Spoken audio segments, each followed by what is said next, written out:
ಎಲ್ಲ ಶರಣ ಬಂಧುಗಳಿಗೆ ಶರಣಾರ್ಥಿಗಳು. ಕರ್ನಾಟಕ ರಾಜ್ಯದ ಕಲಬುರಗಿ ಜಿಲ್ಲೆಯ ಚಿಂಚೋಳಿ ತಾಲೂಕಿನ ಗಡಿನಿಂಗಳಿ ಗ್ರಾಮದಲ್ಲಿ ಇವತ್ತು ನಮ್ಮ ಒಂದು ಆಸ್ಪತ್ರೆಯಲ್ಲಿ ಯಾವ ಶರಣರಲ್ಲಿ ನಿಜ ಶರಣ ಅಂಬಿಗಾರ ಚೌಡಯ್ಯನವರ ಜಯಂತಿಯನ್ನು ನಾವು ನಮ್ಮ ಹಾಸ್ಪಿಟಲ್ನಲ್ಲಿ ಹಮ್ಮಿಕೊಂಡಿದ್ದೇವೆ. ಇಂಥ ಒಂದು ಸಂದರ್ಭದಲ್ಲಿ ಮುಖ್ಯ ಅತಿಥಿಗಳಾಗಿ ನಮ್ಮ ಗ್ರಾಮದ ಅನುಭವಿಗಳಾಗಿರ್ತಕ್ಕಂಥ ಶ್ರೀ ಮಾರುತಿ ದಂಡಿನವರಿಗೆ ನಮ್ಮ ಗ್ರಾಮದ ಪರವಾಗಿ ಹಾಗೂ ನಮ್ಮ ಆಸ್ಪತ್ರೆಯ ಪರವಾಗಿ ಹಾಗೂ ನನ್ನ ಪರವಾಗಿ ಹೃತ್ಪೂರ್ವಕವಾದ ಸ್ವಾಗತವನ್ನು ಕೋರುತ್ತೇನೆ. ಹಾಗೂ ಇನ್ನಿರುವ ಯುವಕರಾಗಿರ್ತಕ್ಕಂಥ ಇವತ್ತು ಕರೆದಾಗ ಹೋಗೊಟ್ಟು ಬಂದಿದ್ದಾರೆ.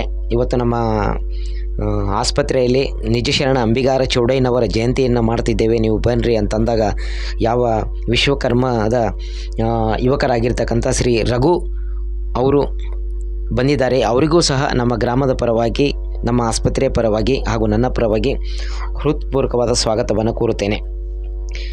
ಇವತ್ತು ನಮ್ಮ ಗಡಿನಿಂಗಳಿ ಗ್ರಾಮದಲ್ಲಿ ಯಾವ ಶರಣರಲ್ಲಿ ನಿಜ ಶರಣ ಅಂಬಿಗಾರ ಚೌಡಯ್ಯನವರ ಜಯಂತಿಯನ್ನು ನಾವು ನಮ್ಮ ಆಸ್ಪತ್ರೆಯಲ್ಲಿ ನಾವು ಹಮ್ಮಿಕೊಂಡಿದ್ದೇವೆ. ಇದು ನಮ್ಮ ಆಸ್ಪತ್ರೆ. ಇಂಥ ಒಂದು ಸಂದರ್ಭದಲ್ಲಿ ನಿಜ ಶರಣ ಅಂಬಿಗಾರ ಚೌಡಯ್ಯನವರ ಬಗ್ಗೆ ಹೇಳಬೇಕಂತಂದರೆ ಅದಕ್ಕೆ ಪದಗಳನ್ನೇ ಇಲ್ಲ. ಅವರು ಮಾಡಿರ್ತಕ್ಕಂಥ ಸಾಧನೆ, ಅವರು ಬರೆದಿರ್ತಕ್ಕಂಥ ಒಂದು ವಚನ, ಆ ವಚನಗಳು ಹೆಂಗವಪ್ಪ ಅಂತಂದ್ರೆ ನೇರ ದಿಟ್ಟವಾಗ್ಯವ. ಇಂಥ ಒಂದು ಸಂದರ್ಭದಲ್ಲಿ ಆ ವಚನಗಳು ನಾವು ಒಂದನ್ನು ನಾವು ತಿಳ್ಕೊಂಡ್ರೆ ನಮ್ಮ ಬದುಕು ಹಸನಾಗ್ತದೆ. ನಾವು ಬದುಕು ಹ್ಯಾಂಗೆ ಅಂತಕ್ಕಂಥ ಒಂದು ಹಾದಿ ತೋರಿಸ್ಕೊಡ್ತದೆ ವಚನಗಳು. ಅಂಥ ಅದ್ಭುತವಾಗಿರ್ತಕ್ಕಂಥ ವಚನಗಳು ಹೇಳ್ಯಾರ ಅವರು. ಒಂದು ವಚನ ಹೇಳ್ತೀನಿ, ಎಂಥ ವಚನ, ಒಂದು ವಚನ ಅದ, ಅದು ಎಂಥ ವಚನಪ್ಪ ಅಂತಂದರೆ, ನನ್ನ ಹತ್ರ ಅಧಿಕಾರ ಇದೆ, ನನ್ನ ಹತ್ರ ಬಂಗಾರ ಇದೆ, ನನ್ನ ಹತ್ರ ಬೆಳ್ಳಿ ಇದೆ ಅಂಥವ್ರಿಗೆ, ಒಂದು ಮದದಲ್ಲಿ ಮೆರ್ತಕ್ಕಂಥವ್ರಿಗೆ ಒಂದು ಅದ್ಭುತವಾಗಿರ್ತಕ್ಕಂಥ ಒಂದು ವಚನ ಹೇಳ್ಯಾರ. ಉಚ್ಚೆಯ ಬಚ್ಚಲಲ್ಲಿ ಹುಟ್ಟಿ ನಾ ಹೆಚ್ಚು ನೀ ಹೆಚ್ಚು ಅನ್ನುವರನ ಬಚ್ಚಲಿಗೆ ಕರೆದೊಯ್ದು ಕಚ್ಚಿ ಬಿಚ್ಚಿ ಮಚ್ಚಿಲೆ ಹೊಡಿ ಅಂದಾತ ನಮ್ಮ ಅಂಬಿಗಾರ ಚೌಡಯ್ಯ ನಿಜ ಶರಣ. ನೋಡ್ರಿ ಎಂಥ ಅದ್ಭುತವಾಗಿರ್ತಕ್ಕಂಥ ಮಾತಾಡ್ಯಾರ. ನನ್ನ ಹತ್ರ ಅಧಿಕಾರ ಇದೆ, ರೊಕ್ಕ ಇದೆ, ಬೆಳ್ಳಿ ಇದೆ, ಬಂಗಾರ ಇದೆ, ಏನಪ್ಪ ಅಂತಂದ್ರೆ ನಾನು ದೊಡ್ಡ ಸಾಹುಕಾರ ಇದ್ದೀನಿ, ನನಗಿಂತ ದೊಡ್ಡವ್ರು ಯಾರು ಈ ಜಗತ್ತಿನಾಗ, ಅಂಥವ್ರಿಗೆ ಮೆರೆಯೋರಿಗೆ ಏನಂತ ಹೇಳ್ಯಾರ, ತಮ್ಮ ತಿಳ್ಕೊ, ಉಚ್ಚೆಯ ಬಚ್ಚಲಲ್ಲಿ ಹುಟ್ಟಿ ನಾ ಹೆಚ್ಚು ನೀ ಹೆಚ್ಚು ಅನ್ನುವರನ್ನ ಬಚ್ಚಲಿಗೆ ಕರೆದೊಯ್ದು ಕಚ್ಚಿ ಬಿಚ್ಚಿ ಮಚ್ಚಿಲಿ ಹೊಡೆ ಅಂದಾತ ನಮ್ಮ ಅಂಬಿಗಾರ ಚೌಡಯ್ಯನವರು. ಎಂಥ ಅದ್ಭುತವಾಗಿರ್ತಕ್ಕಂಥ ಮಾತಾಡ್ರಿ.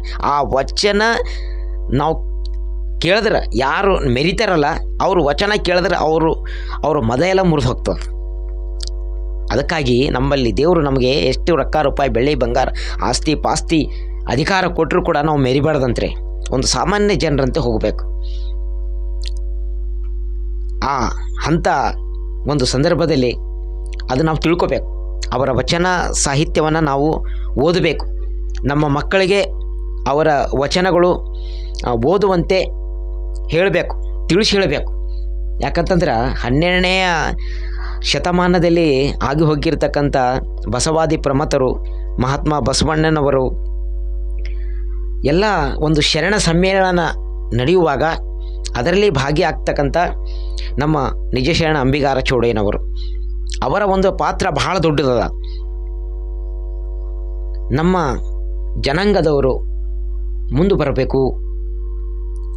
ಏನಪ್ಪ ಅಂತಂದರೆ ಈ ಕರ್ಮ ಕಾರ್ಯಗಳನ್ನು ಮಾಡಬಾರ್ದು, ಹೊಲಸು ತಿನ್ನಬಾರ್ದು, ಇನ್ನೊಬ್ಬರಿಗೆ ಹಿಂಸೆ ಮಾಡಬಾರ್ದು, ಇನ್ನೊಬ್ಬರಿಗೆ ಕಿರುಕುಳ ಕೊಡಬಾರ್ದು, ಇನ್ನೊಬ್ಬರಿಗೆ ನಮ್ಮ ಕಡೆಯಿಂದ ತ್ರಾಸಾಗಬಾರ್ದು. ಒಂದು ಸಣ್ಣ ಜೀವಿ ಅದಂದ್ರೂ ಕೂಡ ಆ ಜೀವಿಗೂ ಕೂಡ ನಾವು ತ್ರಾಸು ಮಾಡಬಾರ್ದು ಅಂತಕ್ಕಂಥ ಮನೋಭಾವ ನಿಜ ಶರಣ ಅಂಬಿಗಾರ ಚೌಡಯ್ಯನವರು. ಅವರ ಆದರ್ಶದಲ್ಲಿ ನಾವೆಲ್ಲರೂ ಇವತ್ತು ನಡೆಯೋಣ ಅಂತ ಹೇಳ್ತಾ ನನ್ನ 1-2 ಮಾತಿಗೆ ವಿರಾಮ ಕೊಡ್ತೀನಿ. ಹಾಗೂ ನನ್ನ ಕರೆಗೆ ಹೋಗೊಟ್ಟು ಇವತ್ತು ನಮ್ಮ ಗಡಿನಿಂಗಳಿ ಗ್ರಾಮದಾಗ ನಮ್ಮ ಆಸ್ಪತ್ರೆಯಲ್ಲಿ ಏನಪ್ಪ ಅಂತಂದ್ರೆ ನಿಜ ಶರಣ ಅಂಬಿಗಾರ ಚೌಡಯ್ಯನವರ ಜಯಂತಿಯನ್ನು ಮಾಡ್ತಾ ಇದ್ದೀವಿ, ಬನ್ನಿರಿ ಮಾಮೋರೆ ಅಂತ ನಾನು ನಮ್ಮ ಗ್ರಾಮದ ಅನುಭವಿಗಳಾಗಿರ್ತಕ್ಕಂಥ ಶ್ರೀ ಮಾರುತಿ ದಂಡಿನವರಿಗೆ ನಾನು ಹೇಳಿದಾಗ ಅವರು ಬಂದರು. ಅವರಿಗೆ ಧನ್ಯವಾದಗಳು. ಮತ್ತು ನಮ್ಮ ಗ್ರಾಮದ ಯುವಕರಾಗಿರ್ತಕ್ಕಂಥ ವಿಶ್ವಕರ್ಮದ ಯುವಕರಾಗಿರ್ತಕ್ಕಂಥ ಶ್ರೀ ರಘು ಇವರಿಗೂ ಕೂಡ ಧನ್ಯವಾದಗಳು. ಹಾಗೂ ಪ್ರತಿ ವರ್ಷ ಕೂಡ ಹೀಗೆ ಬರ್ರಿ, ಭಾಳ ಅದ್ಧೂರಿಯಾಗಿ ಮಾಡೋಣ. ಮತ್ತು ಆ ಶರಣರ ಒಂದು ಸಾಹಿತ್ಯವನ್ನು, ಅವರ ಮಾಡಿರ್ತಕ್ಕಂಥ ವಚನಗಳಾಗಲಿ, ಅವರು ನಮಗೆ ಯಾವ ಒಂದು ಆದರ್ಶವನ್ನು ಕೊಟ್ಟಾರ, ಹ್ಯಾಂಗೆ ಬದುಕಬೇಕು ಜೀವನದಾಗ ಅಂತ ಹೇಳ್ಯಾರ. ಅವರಿಗೆ ನಾವು ಯಾವತ್ತು ಚಿರಋಣಿ ಆಗಿರೋಣ. ತಮಗೆಲ್ಲರಿಗೂ, ಗ್ರಾಮದ ಎಲ್ಲ ಯುವಕರಿಗೆ, ಅಕ್ಕ ತಂಗಿಯರಿಗೆ, ಅಣ್ಣ ತಮ್ಮಂದರಿಗೆ, ನಾಡಿನ ಸಮಸ್ತ ಜನರಿಗೆ ನಿಜಶರಣ ಅಂಬಿಗಾರ ಚೌಡಯ್ಯನವರ ಜಯಂತಿಯ ಶುಭಾಶಯಗಳು. ಎಲ್ಲರಿಗೂ ಶರಣಾರ್ಥಿಗಳು.